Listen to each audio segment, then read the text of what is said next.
আবারও খারাপ সময়ের সতর্কতা আসিফ নজরুলের। স্বৈরাচারের প্রেতাত্মাদের তৎপরতা দেখছেন বদিউল আলম মজুমদার।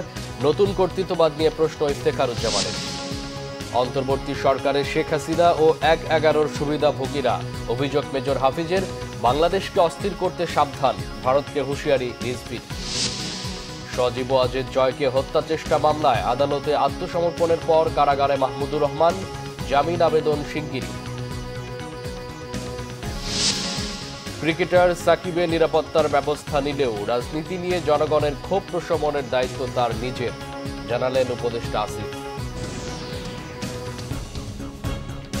দেখছিলেন ক্রাউন সিমেন্ট সংবাদ শিরোনাম, এবার বিস্তারিত। আইন উপদেষ্টা ডক্টর আসিফ নজরুল বলেছেন, মুক্ত সময়ে কথা বলতে পারা চ্যালেঞ্জ নয়, খারাপ সময়ে সোচ্চার থাকাটাই জরুরি। খারাপ সময় আবারও আসতে পারে, তা যেন আরও ঐক্যবদ্ধভাবে প্রতিরোধ করা যায়, এজন্য সতর্ক থাকার পরামর্শ তার। এদিকে এক ধরনের কর্তৃত্ববাদী শাসন ব্যবস্থা থেকে আরেক ধরনের কর্তৃত্ববাদে ধাবিত হওয়ার শঙ্কা টিআইবির নির্বাহী পরিচালক ডক্টর ইফতেখারুজ্জামানের। তাইমুর রশিদের রিপোর্ট। আন্তর্জাতিক তথ্য অধিকার দিবস উপলক্ষে রাজধানীতে আলোচনা সভা করেছে এনজিও বিষয়ক ব্যুরো ও তথ্য অধিকার ফোরাম। স্বচ্ছতা ও জবাবদিহিমূলক সুশাসন প্রতিষ্ঠায় তথ্য অধিকারের গুরুত্ব তুলে ধরেন বক্তারা। টিআইবির নির্বাহী পরিচালক ডক্টর ইফতেখারুজ্জামান বলেন, তথ্য কমিশন সহ সব কমিশনের জনগণের কাছে জবাবদিহিতা নিশ্চিত করতে হবে। কোনোভাবেই দলীয় কাউকে এসব কমিশনে নিয়োগ দেওয়া যাবে না। তথ্য চাইলে হয়রানি বন্ধের উদ্যোগ নেওয়ারও পরামর্শ তার। যারা সিস্টেমের ধারক বাহক, যারা সব কিছু পেগাসাস সফটওয়্যার থেকে শুরু করে যে সিস্টেম এস্টাবলিশ করা হয়েছে সেগুলোকে ধ্বংস করে দেবে, বিনষ্ট করে দেবে, সেই ক্যাপাসিটি পুড়িয়ে ফেলবে, জ্বালিয়ে ফেলবে, এটা কিন্তু ভাবা ঠিক নয়। এই সব ক্ষমতা থেকে যাবে, তখন টার্গেটেড ইউজটা আরও হওয়ার ঝুঁকি রয়ে গেছে। এবং সেখানে আমরা যেটা দেখতে পাচ্ছি, আমরা এক ধরনের কর্তৃত্ববাদের জঞ্জাল থেকে আরেক ধরনের কর্তৃত্ববাদের দিকে ধাবিত হচ্ছে কিনা সেটা নিয়ে কিন্তু আমার শঙ্কা আছে। ইসি সংস্কার কমিশনের প্রধান ডক্টর বদিউল আলম মজুমদার বলেন, বর্তমান বাস্তবতায় তথ্য কমিশনই তথ্য প্রাপ্তির ক্ষেত্রে বড় বাধা। রাজনৈতিক দলগুলোর জবাবদিহিতা নিশ্চিতের পরামর্শ তার। স্বৈরাচারের পতন ঘটেছে, কিন্তু স্বৈরাচারের প্রেতাত্মা এখনো বিরাজমান সর্বত্র।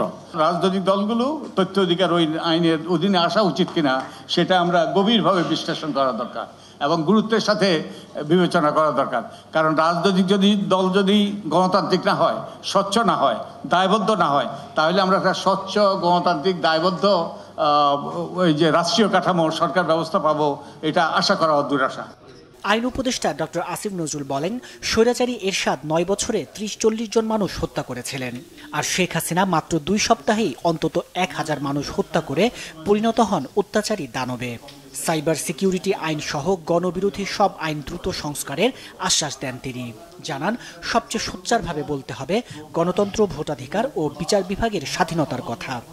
অনেকে এখন মুক্ত পরিবেশে অনেক কিছু বলছেন, I welcome all of them, কিন্তু আমাদের মনে রাখতে হবে দুঃশাসনের সময় সবচেয়ে বেশি কণ্ঠ সোচ্চার করতে হবে। মুক্ত সময় তো সবাই কথা বলতে পারে, এটা তো অত চ্যালেঞ্জ না। এখন আমি যদি সত্যি নিজেকে মানবাধিকার চ্যাম্পিয়ন মনে করি, মানুষকে ভালোবাসি বলি, আমি যদি স্বেচ্ছাসেবী সংগঠন হই, সবচেয়ে খারাপ সময় আমাকে সবচেয়ে সোচ্চার হতে হবে। আমরাও যদি কোনো কিছু খারাপ করি, আবার যদি ভবিষ্যতে কোনো দুঃসময় আসে, তখন সবাইকে আমাদের এই অভিজ্ঞতা থেকে শিখতে হবে যে আমরা এই ১৫ বছরের যেই অকল্পনীয় দুঃশাসনের মধ্যে পড়েছিলাম, সেখানে আমাদের আসলে কালেকটিভ কোনো ব্যর্থতা ছিল কিনা। নতুন বাংলাদেশে নাগরিক সমাজের যথাযথ ভূমিকা প্রত্যাশা করেন সভার আলোচকরা। তাইমুর রশিদ, বাংলাভিশন, ঢাকা। বিচার বিভাগ, নির্বাচন ব্যবস্থা, পুলিশ, দুর্নীতি দমন কমিশন, সংবিধান ও জনপ্রশাসন সহ ৬টি বিষয়ে গঠিত সংস্কার কমিশন কাজ শুরু করবে ১ অক্টোবর থেকেই। এ বিষয়ে প্রস্তুতি দেখতে গতকাল সংসদের এমপি হোস্টেল এলাকা পরিদর্শন শেষে সাংবাদিকদের এ তথ্য জানান আইন সচিব গোলাম রব্বানী। বিচার বিভাগ সংস্কার কমিশন কার্যক্রম শুরু করতে যাচ্ছে ইনশাআল্লাহ ১ তারিখ থেকে। আজকে ২৯ তারিখ, হাতে আর একদিন সময় আছে। এই একদিনের সময়ের মধ্যে যেন অন্তত ওনারা কার্যক্রমটা সঠিকভাবে শুরু করতে পারে, সেই ইনস্ট্রাকশন এবং সেটা দেখার জন্য এবং ইনস্ট্রাকশন দেওয়ার জন্যই আমি এসেছিলাম। বিচার বিভাগ সংস্কার কমিশনের যিনি সাচিবিক দায়িত্ব পালন করবেন, তিনি একজন বিচার বিভাগীয় কর্মকর্তাই হবেন। এটা আইন মন্ত্রণালয় থেকে আমরা নির্ধারণ করে দিচ্ছি। আর অন্য যে পাঁচটি সংস্কার কমিশন সেটা নিজ নিজ অ্যারেঞ্জমেন্টে জনপ্রশাসন থেকে ওনারা নির্ধারণ করে দিচ্ছেন। বিএনপির স্থায়ী কমিটির সদস্য অবসরপ্রাপ্ত মেজর হাফিজউদ্দিন আহমেদ বলেছেন, শেখ হাসিনা ও ১/১১ সরকারের সুবিধাভোগীদের অন্তর্বর্তীকালীন সরকারে স্থান দেওয়া ঠিক হয়নি। উপদেষ্টা পরিষদে তারাই থাকবেন যারা জুলাই আগস্ট বিপ্লবকে ধারণ করেন।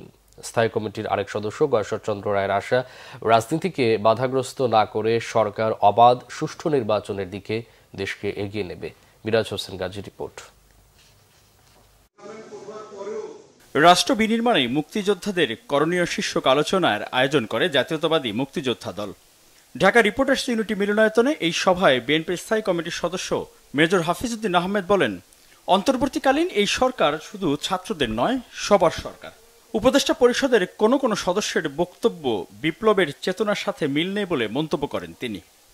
সামাজিক পরিচিতির কারণে বা ইউনূস সাহেবের সাথে নৈকট্যের কারণে রাষ্ট্র পরিচালনার দায়িত্ব পেয়েছেন, কিন্তু এদের অনেকেই শেখ হাসিনার সহায়তার তালিকায় ছিলেন। তারা আগের সরকারগুলোকে সাহায্য করেছেন, 111-এর সময়ও করেছেন। এদেরকে কেন আপনি উপদেষ্টা পরিষদে স্থান দিয়েছেন?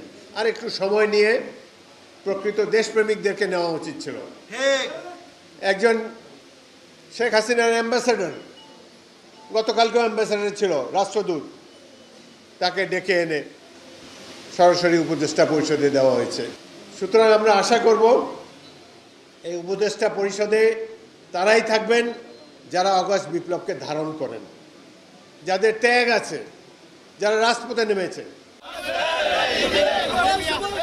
এদিকে জিয়া মঞ্চের ৩১তম প্রতিষ্ঠাবার্ষিকী উপলক্ষে সংগঠনটির নেতাকর্মীদের সাথে নিয়ে বিএনপির প্রতিষ্ঠাতা জিয়াউর রহমানের সমাধিতে শ্রদ্ধা নিবেদন করেন দলের স্থায়ী কমিটির সদস্য গয়েশ্বরচন্দ্র রায়।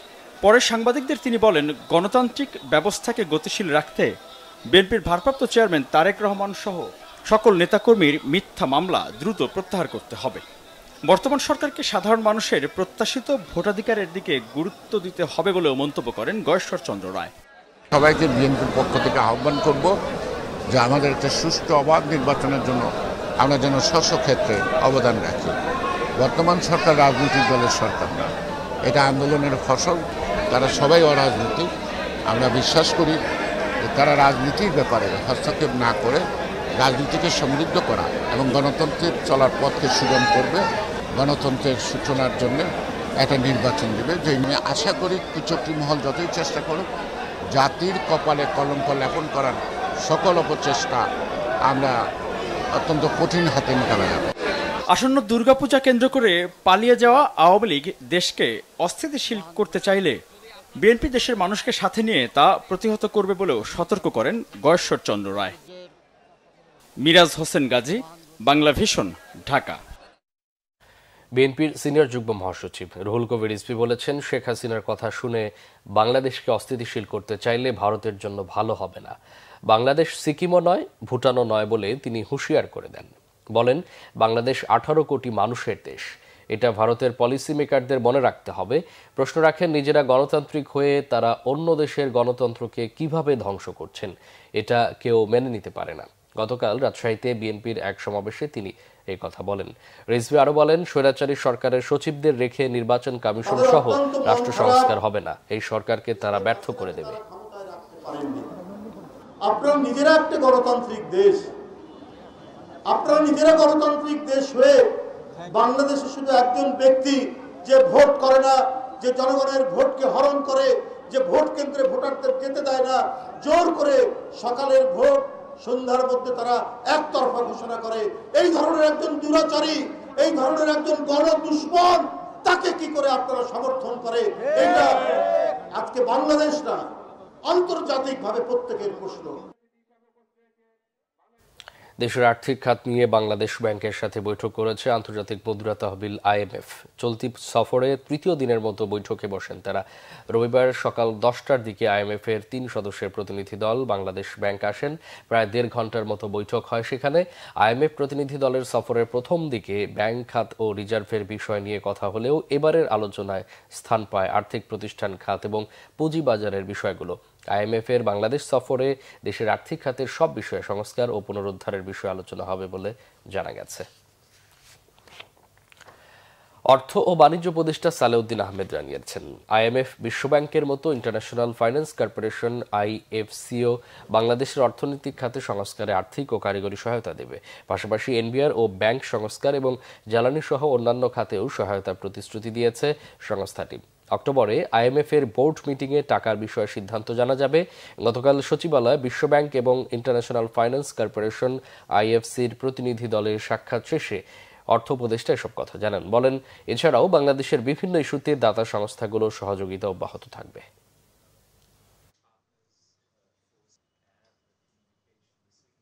ওরা তাদের সহায়তা, কারিগরি সহায়তা এবং আর্থিক সহায়তা দেওয়ার ব্যাপারে ফার্দার অক্টোবরে যখন আমি যাব সেটা আমরা আরও আলোচনা করব। মোট কথা ওরা সব ব্যাপারে আমাদের সাথে দিতে পারে, তবে আমাদের কিছু কাজ করতে হবে, কিছু কন্ডিশন আছে, সেগুলো আমরা পালন করব। আর্থিক সহায়তা দেবে, কারিগরি সহায়তা দেবে, ব্যাংকিং সেক্টর রিফর্ম আছে, NBR রিফর্ম আছে, তারপর ওদিকে আবার এনার্জি সেক্টরে কিছু আছে। এগুলো এনার্জিতে সার্বিকভাবে আমাদের আর্থিক উন্নয়নের জন্য এবং সামাজিক উন্নয়নের জন্য ফ্লাড, পোস্ট ফ্লাড রিহ্যাবিলিটেশন, এগুলো নিয়ে সব ব্যাপারে আলাদা।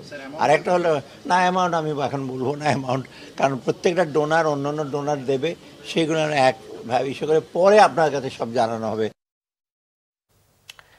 LGRD মন্ত্রণালয়ের উপদেষ্টা AF হাসান আরিফ জানিয়েছেন, সমবায় ব্যাংকের 12,000 ভরি স্বর্ণের খোঁজ পাওয়া যাচ্ছে না। ব্যাংকের সম্পত্তি বেদখল হয়ে আছে বলেও অভিযোগ করেছেন তিনি। কুমিল্লার পল্লী উন্নয়ন একাডেমি বার্ডের 57তম বার্ষিক পরিকল্পনা সম্মেলনে যোগ দিয়ে গতকাল এই তথ্য জানান এই উপদেষ্টা। AF হাসান আরিফ বলেন, সমবায় দাঁড়াতে পারছে না কারণ সমবায়ীদের মধ্যে সমবায়ের মন মানসিকতার অভাব। তারা শুধু কমিটিতে ঢুকতে চায়, কি উন্নয়ন হলো সেদিকে তাদের লক্ষ্য নেই। সভায় বিশেষ অতিথি ছিলেন PPRC chairman doctor Hossain Zillur Rahman, স্থানীয় সরকার বিশেষজ্ঞ প্রফেসর ডক্টর তোফাল আহমেদ ও বার্ডের মহাপরিচালক সাইফুদ্দিন আহমেদ। 12,000 ভরি সোনা খোঁজ পাওয়া যাচ্ছে না, এই হচ্ছে সমবায় ব্যাংকের অবস্থা। সমবায় ব্যাংকের সম্পত্তি আছে, সেই সম্পত্তি বেদখল হয়ে আছে। তো তাহলে এটা হচ্ছে সমবায়ের একটা চিত্র। অন্যান্য সমবায়ের অবস্থাও তাই। সেখানে কমিটি কারা গঠন করবে সেটা নিয়েই মারামারি, কামড়াকামড়ি। তাহলে তো সমবায়ের যে মূল দর্শন যে আমরা সকলে মিলে কাজটা করব, এখানে তো সকলে মিলে হচ্ছে না। কমিটিতে আমি যাব, এটাই হচ্ছে এখনকার সমবায়। সাবেক প্রধানমন্ত্রী শেখ হাসিনার ছেলে সজীব ওয়াজেদ জয়কে অপহরণ করে হত্যা চেষ্টার অভিযোগে দণ্ড পাওয়া দৈনিক আমার দেশ পত্রিকার সম্পাদক মাহমুদুর রহমানকে কারাগারে পাঠিয়েছে আদালত। রবিবার আত্মসমর্পণ করলে তাকে কারাগারে পাঠানো হয়। আহমেদ সারওয়ারের রিপোর্ট।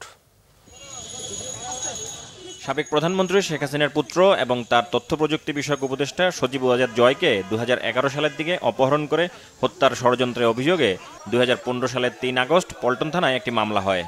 2023 সালের 17 আগস্ট ঢাকার অতিরিক্ত chief metropolitan magistrate Asaduzzaman Noor দৈনিক আমার দেশের ভারপ্রাপ্ত সম্পাদক মাহমুদুর রহমান সহ 5 জনকে 7 বছরের কারাদণ্ড দেয়।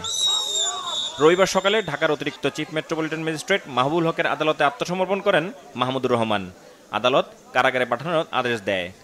আমি মনে করি যে ফ্যাসিবাদের বিরুদ্ধে লড়াই করতে গেলে নিজের মেরুদণ্ড সোজা রাখতে হবে, এবং মেরুদণ্ড সোজা রাখবার জন্যে আমি এই সিদ্ধান্ত নিয়েছি যে আইন যেটা আছে বাংলাদেশে, সেই আইন অনুযায়ী আমি কার্ডে সারেন্ডার করব এবং আমি লড়াই অব্যাহত রাখব, যদিও এই মামলা সর্বৈব মিথ্যা। এই ছবিটায় বিচার বিভাগ স্বৈরাচারের সময় কতটা নিচে গেছে যে দেখা যাচ্ছে সজীব ওয়াজেদ জয়ের পিছনে এই আদালত যিনি রায় দিয়েছেন আসাদুজ্জামান নূর, তার পিছনে হাঁটতেছেন। যদি ভিকটিমের পিছনে, বিচার প্রার্থীর পিছনে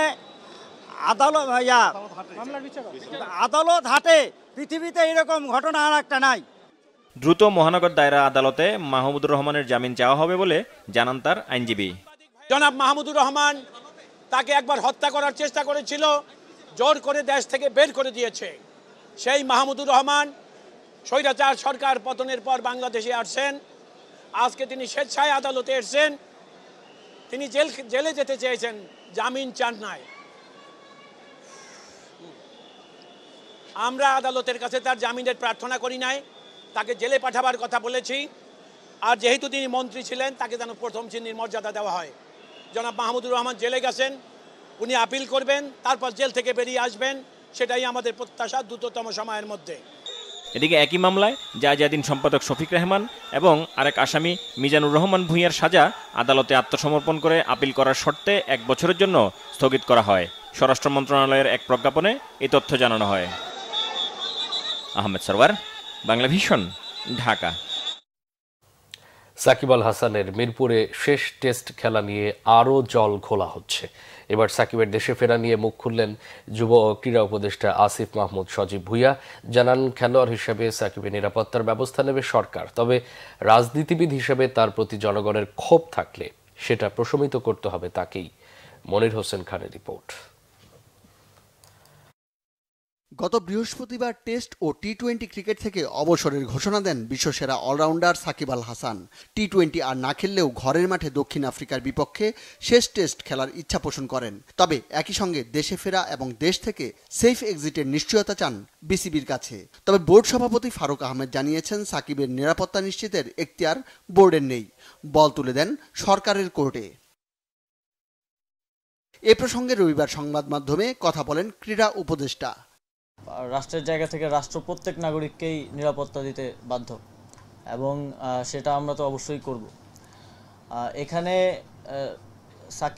সাকিব আল হাসানের পরিচয় দুইটা, এটা আমাদের মনে রাখতে হবে। খেলোয়াড় হিসেবে একটা পরিচয়, আরেকটা হচ্ছে ওনার রাজনৈতিক পরিচয়। খেলোয়াড় হিসেবে আমাদের একজন খেলোয়াড়কে যতটুকু নিরাপত্তা আমাদের দেওয়ার দায়িত্ব সেটা অবশ্যই আমরা দিব। তিনি দেশে আসলে আমরা সেটা দিব এবং তার নামে যে মামলাটা হয়েছে, হত্যা মামলা, সেটার বিষয়ে আমরা ইতিমধ্যেই বলেছি, ইতিমধ্যে আইন মন্ত্রণালয়ও বলেছে যে সংশ্লিষ্টতা না থাকলে প্রাথমিকভাবেই নামটা বাদ দেওয়া হবে। উপদেষ্টা জানান, মাঠের বাইরে ব্যবসায়িক ও রাজনৈতিক কর্মকাণ্ড নিয়ে সাকিব সমালোচিত। মানুষের মাঝেও আছে ক্ষোভ, সেই ক্ষোভ প্রশমনের দায়িত্ব নিতে রাজি নয় সরকার। ওনার রাজনৈতিক পরিচয়ের কারণে জনগণের মধ্যে যদি ক্ষোভ থাকে, তাহলে মনে করেন আমার নিরাপত্তার জন্য কয়জন, 5 জন পুলিশ কনস্টেবল থাকে আর 1 জন গানম্যান থাকে। আমার উপরে যদি দেশের 16 কোটি জনগণের, লেটসে 10 কোটি জনগণের যদি ক্ষোভ থাকে, তাহলে এই 5-6 জন আমাকে কি নিরাপত্তা দিবে? আমারও তো সেক্ষেত্রে নিরাপত্তার সুযোগ নেই। তো সেক্ষেত্রে জনগণের যদি কোথাও ক্ষোভ থাকে, সেটাকে তো আমাকেই রিডিউস করতে হবে আমার কথা দিয়ে। তো আমার মনে হয় যে ওনাকে ওনার জায়গাটা পরিষ্কার করা প্রয়োজন। রাজনৈতিক জায়গা থেকে ওনার যে রাজনৈতিক অবস্থান, সেটা নিয়েও কথা বলা প্রয়োজন। সাকিবের নিরাপত্তা ইস্যুর সমাধান না হলে কানপুর টেস্টই হতে পারে বিশ্বসেরা অলরাউন্ডারের শেষ আন্তর্জাতিক ম্যাচ। মনির হোসেন খান, বাংলা ভিশন, ঢাকা। বিএনপির কেন্দ্রীয় নির্বাহী কমিটির সদস্য অ্যাডভোকেট এম রুহুল কুদ্দুস তালুকদার দুলু বলেছেন, সব মামলা প্রত্যাহার করে শিগগিরই তারেক রহমানকে বিজয়ীর বেশে দেখতে চায় দেশের মানুষ। রবিবার বিকেলে নাটোরের সিংড়া উপজেলার রামানন্দ খাজুরায় বৈষম্য বিরোধী ছাত্র জনতার আন্দোলনে শহীদ পরিবারগুলোকে সহায়তা প্রদান অনুষ্ঠানে কথা বলেন রুহুল কুদ্দুস তালুকদার দুলু। যত দ্রুত সম্ভব একটি আদেশের মাধ্যমে মামলা প্রত্যাহারের জোর দাবি জানান অন্তর্বর্তী সরকারের প্রতি। অনুষ্ঠান শেষে বিএনপির এই কেন্দ্রীয় নেতা বৈষম্য বিরোধী ছাত্র আন্দোলনে শহীদ সিংড়ার রমজান আলী, সোহেল রানা ও হৃদয়ের পরিবারের সদস্যদের হাতে নগদ অর্থ তুলে দেন। জোর দাবি, অতি সত্ত্বর, যত তাড়াতাড়ি পারেন আমার নেতা মামলা, একটা অর্ডার, শুধু একটা অর্ডার, এক অর্ডারে মামলা প্রত্যাহার হয়ে যেতে পারে। আমরা চাই অতি সত্ত্বর তার মামলা প্রত্যাহার করে বাংলাদেশের কোটি কোটি মানুষের নয়নের মণি তারেক রহমানকে আমাদের মাঝে ফেরত দেবে। সংবাদ শেষ করব ক্রাউন সিমেন্ট শিরোনামগুলো আরেকবার জানিয়ে।